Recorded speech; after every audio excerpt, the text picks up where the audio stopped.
আসসালামু আলাইকুম ওয়া রাহমাতুল্লাহি ওয়া বারাকাতুহু। আমি মোহাম্মদ আবুল বাশার, সিনিয়র ধর্মীয় শিক্ষক, শিরোমণি মাধ্যমিক বিদ্যালয়।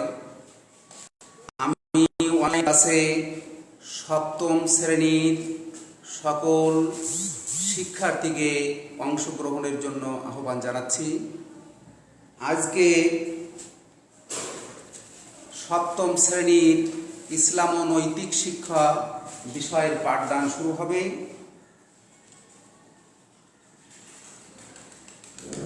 শ্রেণী সপ্তম, আর অধ্যায় হলো তৃতীয় অধ্যায় নবম পাঠ। তৃতীয় অধ্যায় নবম পাঠের শুরু হবে। এই পাঠের শিরোনাম হচ্ছে সূরা আল্লাহ। তোমরা দেখো, সূরা আল্লাহ, এই সূরাটার সঙ্গে তোমরা কিন্তু অনেকেই ওতপ্রোতভাবে জড়িত, প্রিয় শিক্ষার্থী। এবং তোমরা জানো যে এই সূরাটা কিন্তু কোনো এক ব্যক্তির পরে আল্লাহর পক্ষ থেকে অভিশাপ নাযিল হয়েছে। সে ব্যক্তিকে তোমরা হয়তো ভালো করে চিনবা। সে ব্যক্তির নাম হচ্ছে আবু লাহাব। তো আবু লাহাব রাসূল পাক সাল্লাল্লাহু আলাইহি সাল্লামের আপন চাচা। তো রাসূলের চারজন চাচা ছিল, তার মধ্যে আবু লাহাব কিন্তু অন্যতম। তো আবু লাহাব আপন চাচা হয়েও রাসূলের সাথে যে দুর্ব্যবহার করেছে, ইসলামের যে বিরোধিতা করেছে, সেটা কিন্তু একটা পৃথিবীর একটা ইতিহাস হয়ে আছে। যে কারণে আল্লাহ রাব্বুল আলামিন সূরা লাহাব অবতীর্ণ করে আল্লাহ রাব্বুল আলামিন তারপরে অভিসম্পাত করেছে। তো সূরা লাহাব কোরআন মাজিদের 111তম সূরা। এর আয়াত সংখ্যা 5। অবতীর্ণ হয়েছে মক্কা নগরীতে, এই জন্য এটাকে বলা হয় মক্কি সূরা। তো সর্বপ্রথমে প্রিয় শিক্ষার্থীরা, তোমরা এবার আমরা মূল পাঠে আসছি। তো কোরআন মাজিদের 3টি অংশ আমাদের খেয়াল রাখতে হবে। যে কোনো সূরা বা আয়াতের 3টে অংশের কথা মনে রাখতে হবে। প্রথম অংশটা হচ্ছে সূরার শানে নুজুল।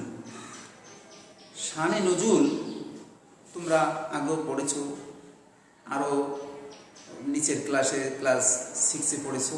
সূরা আল্লাহ মানে এই শানে নুজুল। শান মানে কারণ, হেতু, আর নুজুল মানে অবতরণ। তো সূরা বা আয়াতের অবতরণের হেতু বা কারণকে বলা হয় শানে নুজুল। তার মানে সূরাটা কোন কারণে, কোন অবস্থায়, কি জন্য নাযিল হয়েছিল, এর কারণ বিশ্লেষণ করাটাই সূরার শানে নুজুল। তো যেহেতু এই সূরার সর্বপ্রথম যে নামটা আমি বলেছি সূরা লাহাব, লাহাব মানে আবু লাহাব।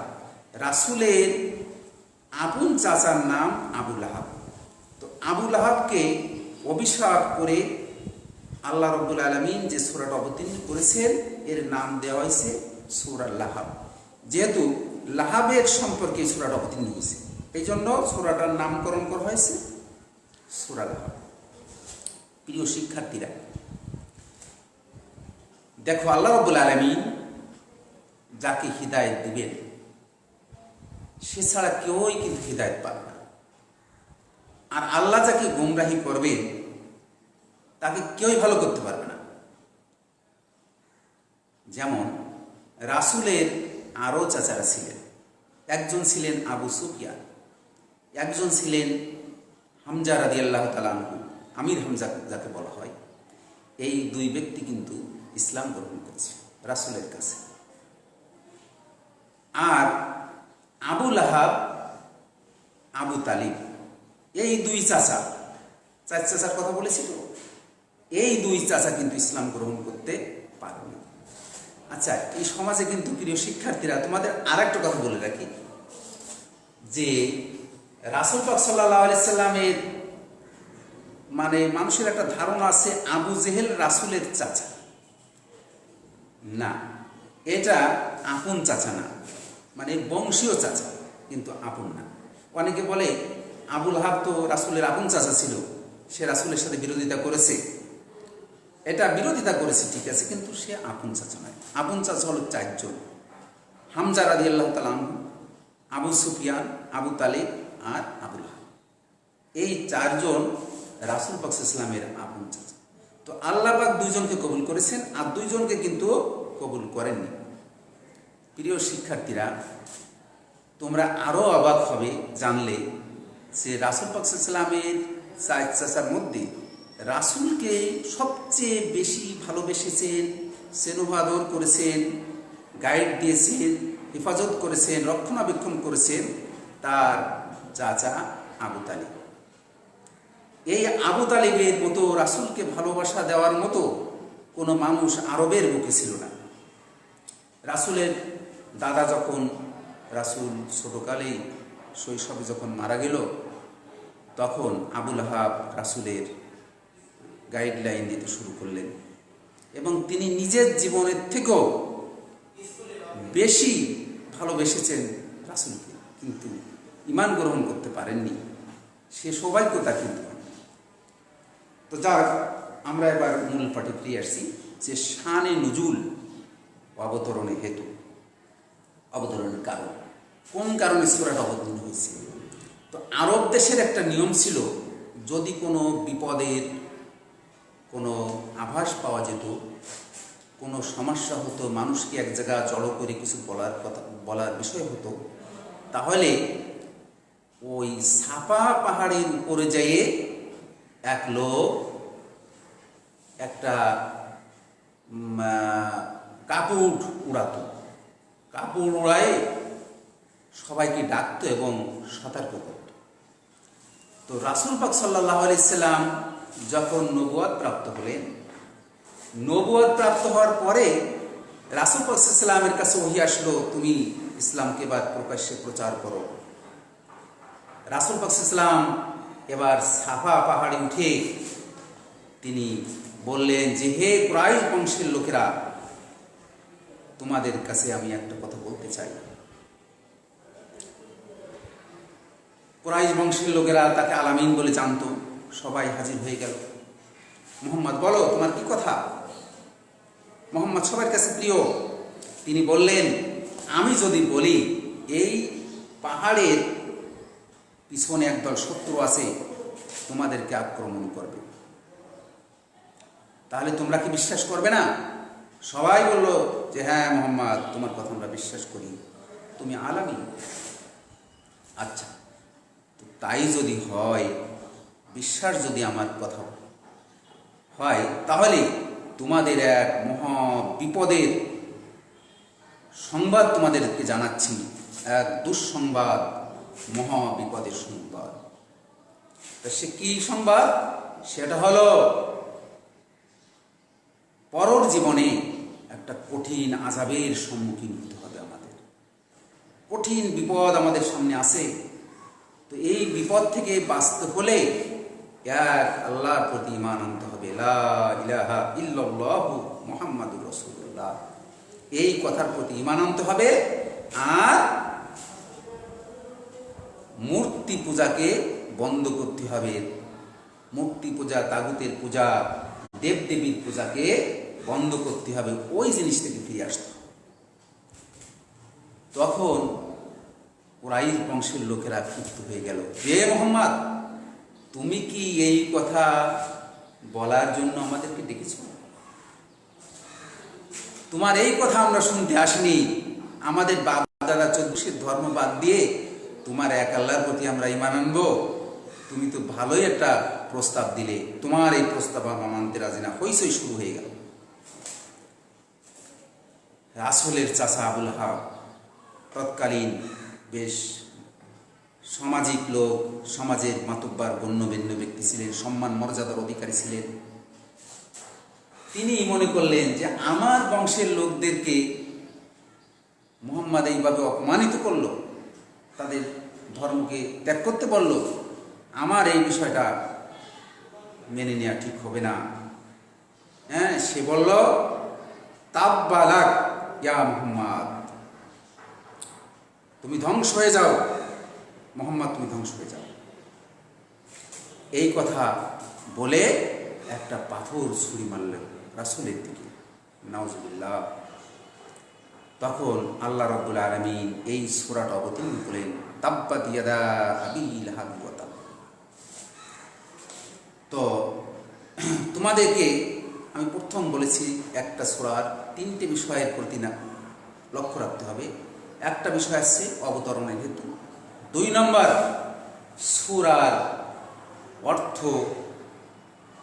বা অনুবাদ, 3 নম্বর সূরার থেকে শিক্ষা গ্রহণ, যে আমরা সূরা থেকে এই সূরা থেকে কি কি জিনিস শিক্ষা লাভ করলাম। এই 3টে বিষয়ের প্রতি আমাদের লক্ষ্য রাখতে হবে। তো তোমাদেরকে শানে নুজুল বা অবতরণের কারণ, শানে নুজুল, শানে নুজুল, দেখছো, শানে নুজুল, এইটা আমরা জানতে পারলাম। কি জানলাম? যে রাসূল সাল্লাল্লাহু আলাইহি ওয়াসাল্লাম যখন ইসলামের দাওয়াত দিলেন, তখন আরবের লোকেরা তার সাথে কেমন ব্যবহার করলো, তার চাচা কি করলো, এই অবস্থার পরিপ্রেক্ষিতে, তাদের এই কর্মকাণ্ডের পরিপ্রেক্ষিতে এই সূরাটা অবতীর্ণ। তাহলে শানে নজরুলটা আমরা জানতে পারলাম। কি বলো, শানে নজরুলটা আমরা জানতে পারলাম না? এবার আসি আমরা সূরার মূল অনুবাদে। সূরার মূল অনুবাদে, আচ্ছা, সূরা লাহাবটা তোমাদের নিশ্চয় অনেকের মুখস্থ আছে। কি আছে না? সবার মুখস্থ থাকার কথা, স্বাভাবিক। 2-1 যদি না থাকে, তোমরা এই সূরাটা মুখস্থ করে নিও, তোমাদের জীবনে কাজে লাগবে। তোমাদের এর থেকে শিক্ষা গ্রহণ করলে তোমাদের জীবন সুন্দর হবে, আলোকিত হবে। তো সেখানে বলা হয়েছে, আউযু বিল্লাহি মিনাশ শাইতানির রাজিম, বিসমিল্লাহির রহমানির রহিম, তাব্বাত ইয়াদা আবি লাহাবি ওয়া তাব। তাব্বাত, ধ্বংস হোক, আবু লাহাব, ওয়া তাব, আবু লাহাবের 2 হাত ধ্বংস হোক এবং নিজেও ধ্বংস হোক। তার মানে আবু লাহাব তার 2 হাত দিয়ে যে কুকর্ম করেছে, তার 2 হাত এবং সে নিজেও ধ্বংস, অর্থাৎ তার সব কিছুই ধ্বংস হয়ে যাক। যেহেতু সেই হাতের কথার জন্য বলা হয়েছে, যেহেতু তার কথা বললে তো হতো, হাত এসে যেত, কিন্তু হাতের কথা হয়েছে হাতের দ্বারা যে কুকর্ম করেছে, রাসূলের প্রতি পাথর নিক্ষেপ করেছে, রাসূলের পথে কাঁটা বিছিয়েছে, রাসূলকে আকার ইঙ্গিত দিয়ে, হাতের আকার ইঙ্গিত দিয়ে হেয় প্রতিপন্ন করেছে, এই জন্য বলা হয়েছে তাব্বাত ইয়াদা, তার 2 হাত ধ্বংস হোক, ওয়া তাব, এবং নিজেও ধ্বংস হোক।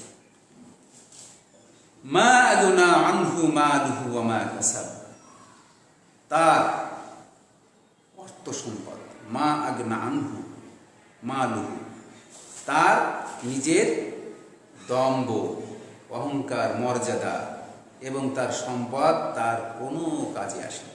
মা আগনা, নিষ্ফল হয়ে গেছে, কোনো কাজে আসেনি। তার অর্থ সম্পদ, তার মর্যাদা, তার শক্তি কোনো কাজে আসেনি।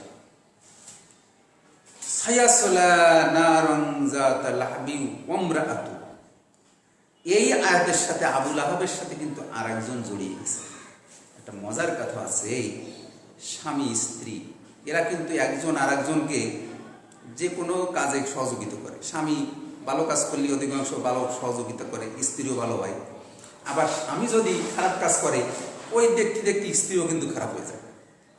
তো ওখানে বলা হয়েছে যে সায়াসলা নারান যাতা লাহাবি ওয়া ইমরাআতু, যে অতি শীঘ্রই আবু লাহাব এবং তার স্ত্রী লেলিহান আগুনে জ্বলবে, প্রজ্বলিত আগুনে জ্বলবে, দগ্ধ হবে। এবার আবু লাহাবের সাথে তার স্ত্রীর কথা বলা হয়েছে কেন? স্ত্রী, তার স্ত্রীর নাম ছিল উম্মে জামিলা। এই উম্মে জামিলা আবু লাহাবের সব কুকর্মের সহযোগিতা করেছে এবং রাসূলকে বিভিন্ন সময় কটাক্ষ করেছে, গালিগালাজ করেছে, মিথ্যা আরোপ করেছে। তো তার স্ত্রীও ওই একই আগুনে জ্বলবে, যেহেতু সেই স্বামীর কুকর্মের জন্য তাকে সহযোগিতা করেছে। দেখো, এর মধ্যে একটু কথা বলে রাখতে হয়, ফিরআউন ছিল কাফের। ফিরআউনকে তো নিশ্চয় তোমরা সবাই চেনো। তো এই ফিরআউন যত কুকর্ম করত, তার স্ত্রী আসিয়া সেটাকে বাধা দিত। কুকর্মের পক্ষে ছিল না, মুসা আলাইহিস সালামের বিরোধিতা করত ফিরআউন, আর আসিয়া আলাইহিস সালাম মুসা আলাইহিস সালামকে সমর্থন করতেন। এই জন্য আল্লাহ রাব্বুল আলামিন কোরআনে কিন্তু আসিয়ার কথা উল্লেখ করেছে, আসিয়ার নাম উল্লেখ করেছে, তার জান্নাতে যাওয়ার সার্টিফাই আল্লাহ পাক দিছে। আর ফিরআউনকে আল্লাহ পাক দেখো কত বড় শাস্তির সম্মুখীন করে রেখেছে। আজ দুনিয়ায় তার কি অবস্থা দেখছো ফিরআউনের লাশ তোমরা? আচ্ছা, তাই যদি দেখো তাহলে তার কি পরিণতি, একটা মানুষকে সম্মানের সাথে কবরে না রেখে পৃথিবীর উপর রেখে দেওয়া হয়েছে। দেখো তার পরিণতিটা দেখানোর জন্য কিভাবে আল্লাহ পাক তাকে অপমানিত করে সেইভাবে সূক্ষ্ম করে চর্ম মানে মাংস ছাড়া চর্ম অস্থি চর্ম সার করে, হ্যাঁ, এই অস্থি চর্ম সার করে আল্লাহ পাক সেভাবে শটান হয়ে দাঁড়িয়ে আছে, শুয়ে আছে। মনে হয় যে আল্লাহর করুণার দিকে তাকায় আছে। তো আল্লাহর করুণার দুনিয়ায় তো এটার পরিণাম। আর হ্যাঁ, শেষ বিচারে কি পরিণাম হবে সেটা পরে জানা যাবে। তো যাই হোক, আমরা যে কথা আসছিলাম যে সূরার অনুবাদে আসছি, সূরা অনুবাদে কোথায় আসলাম? আবু লাহাব এবং তার স্ত্রী লেলিহান আগুনে জ্বলবে। হাম্মালাতাল হাতব, যে স্ত্রী নাকি কাঠ বহনকারিণী মানে এখানে কিন্তু তাফসিরে দুটো বিষয় উল্লেখ আছে। দেখো, একটা মজার ঘটনা আছে, তোমরা হয়তো এইটা তোমাদের বই পুস্তকে নাই, কিন্তু তাফসিরে একটা ঘটনা আছে।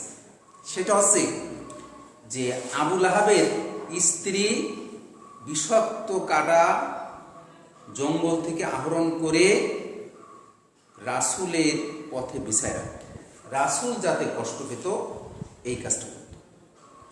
তো আল্লাহ পাক তার অর্থ সম্পদকে বিলীন করে দিলেন, একেবারে তাকে ফকিরনি বানায় দিলেন।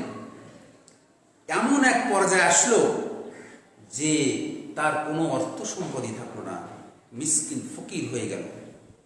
আর তার স্ত্রী ওই জঙ্গল থেকে কিছু কাঠ কেটে, এই লাকড়ি কেটে মাথায় নিয়ে গ্রামে গ্রামে ঘুরত, এই লাকড়ি কিনবে।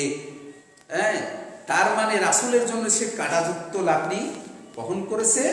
এই জন্য আল্লাহ রাব্বুল আলামিন শাস্তি স্বরূপ তাকে ওই লাকড়ি বিক্রি করে তার জীবন আহরণের মানে ব্যবস্থা আল্লাহ করে দিলেন। শেষ জীবনে এরকম